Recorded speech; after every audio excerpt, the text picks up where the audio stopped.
Salut les moucheurs, on est parti aujourd'hui pour le montage d'un petit streamer principalement destiné à la pêche en réservoir.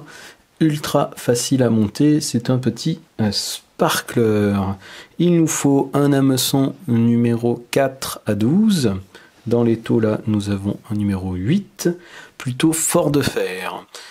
On va utiliser une soie de montage orange fluo ou blanche, mais tout autre peut également faire l'affaire. Et le seul autre matériel dont on aura besoin, ça va être de la fibre synthétique type Angel Fibre ou Crystal Flash, coloris argent, coloris truite arc-en-ciel, coloris or.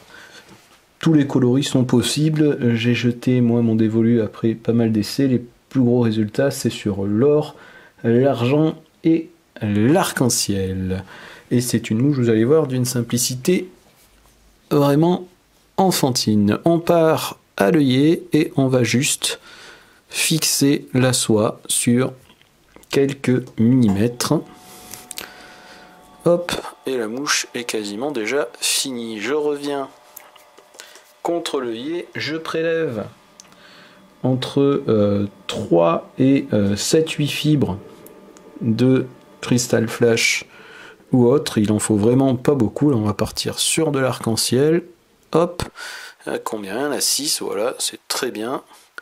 Hameçon de 8, 5, 6 fibres, hameçon plus petit, un peu moins, hameçon plus gros, un peu plus. Je vais juste les poser à l'arrière et je vais calculer que mes fibres en longueur fassent environ 1,5 fois à 2 fois la longueur de la hampe. Hop, j'ai donc juste à les poser, à les fixer sur le dessus de ma hampe. Hop, j'élimine l'excédent à l'avant, il y a de quoi faire une autre mouche. À l'arrière, je les ajuste. Hop, et ensuite, je vais tout simplement faire une tête, en soit de montage par quelques allers-retours. Puis je soulève les fibres et derrière, je vais faire une bonne 10-12 de tours. Hop là, les taux se carapatent, rien ne va plus. Hop, voilà, ça va redresser mes fibres. Hop, je vais remettre un petit peu de soie de montage à l'avant. Mais j'ai terminé ma mouche.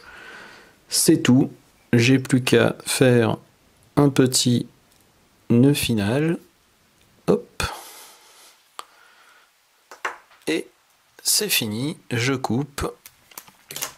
Et je vais prendre résine UV ou vernis rapide. Résine UV, donc je mets en tête et je vais solidifier. Et vernis, par contre, je vais bien saturer. Hop, moi je suis pro vernis. Je sature bien toute ma tête, dessus, dessous, derrière. Je mets à sécher. Touc. Voilà. Et au bout de 24 à 48 heures, eh ben, je vais repartir pour une deuxième, une troisième couche. 4 couches en général suffisent. Hop, voilà quelques variantes, hein.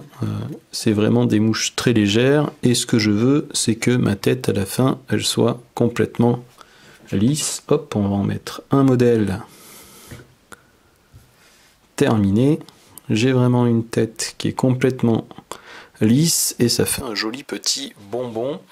On est sur une mouche qui est donc très simple et très légère, qui va couler très lentement par son seul poids d'hameçon et le petit poids que va former en fait la tête bien vernie.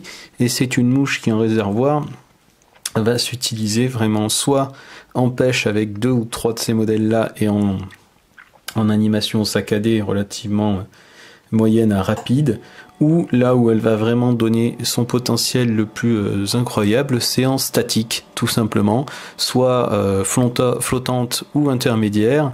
Je lance et je vais juste tendre la ligne et j'attends jusqu'à prendre la grosse cartouche dans la main et dans la soie, et en général ça ne prend pas trop longtemps, et des fois c'est intéressant, notamment quand la pêche est dure, on peut balancer ça en statique et ça va prendre même au bout de 1 à 2 minutes sans avoir bougé. Voilà, autre type d'animation, c'est je lance, je laisse cette mouche sans bouger pendant 30 secondes à 1 minute, je vais mettre 2-3 coups de soie pour amener sur 1 mètre à 2 mètres, et de nouveau je fais une grande pause. Et c'est une mouche qui va marcher très bien en duo avec l'autre petit sparkler qu'on a fait sur cette chaîne, ou avec le modèle plus lourd qui arrivera lui aussi normalement d'ici soit en même temps, soit dans pas longtemps. Voilà pour ce modèle de mouche extrêmement facile, et puis c'est bientôt Noël, ça met de la couleur dans nos vies, donc tout va bien, bon montage et bonne pêche.